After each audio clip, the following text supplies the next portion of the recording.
Well, this has taken a while, hasn't it? So, you followed the series, thank you very, very much. And we reached the point where we've made the thing. Let's hear the thing, because that's what it's all about. It's a thing to make sound.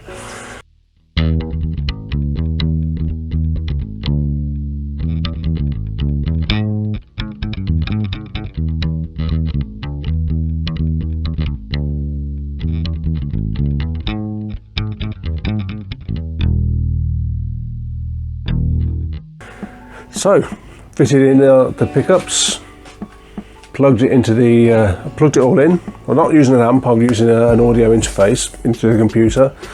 Headphones, nothing. Dead as a dodo. Not a sound. Twiddled my knobs, ooh, still nothing. Nothing.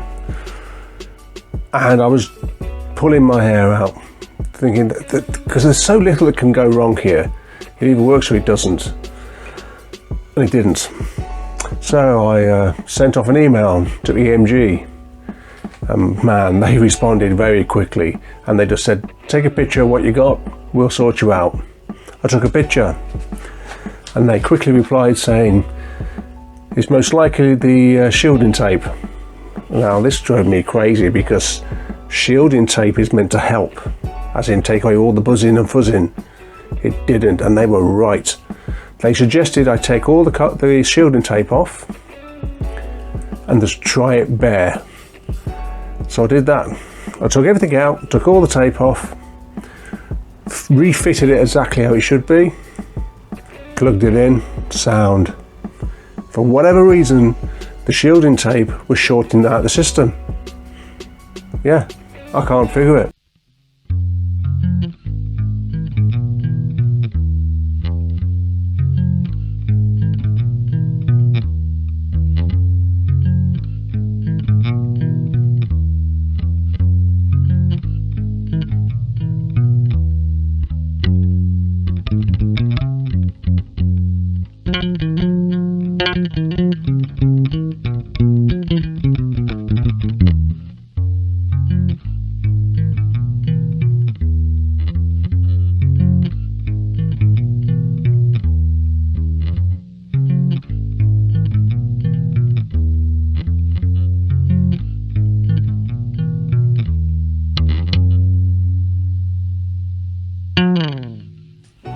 But they were right. They were very right. Thank you, MG. You're the best. And I had sound. But then, got to suss out how to use this program for recording sound properly and blah, blah, blah. And that takes a while. And what are my thoughts? What are my thoughts on the Rickenbacker? Two things are obvious. One, you can tell it's the first bass I've built. And two, man, you can tell it's not been built by a CNC. I really like that Geezer Butler sound. That's why I got the Geezer Butler set. It's a bit weird. It looks like a Rickenbacker, but it sounds like a P bass. Yeah. My mistake in this, I went too thick on the neck. And it's very strange when you're actually building something. It doesn't seem that big. But when you put it into context of a guitar where you've got to play it that's in a certain position, I went too thick. Neck's too thick and the fretboard's too thick. They're not the ends of the world because I can change it. I can file down the neck and I can plane down the fretboard. That will make it more playable. Because at the minute it's neck heavy, as in you put it on a strap, voila. You put it on a strap, neck falls down. So when you're trying to play it, when you're wearing a strap, you're half the ability of your playing hand is actually holding it up, which isn't very free. So that's why for this instance I'm sitting down.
if you play an instrument and you like messing with wood or metal or whatever, I do suggest make yourself one. Because in my instance, everything that it took to build the Rickenbacker, I'd done 1,000 times before. Nothing was over technical or anything like that. The only things I hadn't done before was fretting, putting the frets in. But everything else in terms of itself, I've done 1,000 times before, making many other things. But when you put it together as a whole piece, everything affects everything else. And that's where you start learning. I now know when making these things, go thinner on the neck, go more slender. It will hold. You've got a carbon rod in there. It will hold. Don't over-engineer the neck. And my instinct is to over-engineer everything. Can't do it in this case. That's what I learned. That's where the learning curve took me. And if you don't learn anything, what's the freaking point?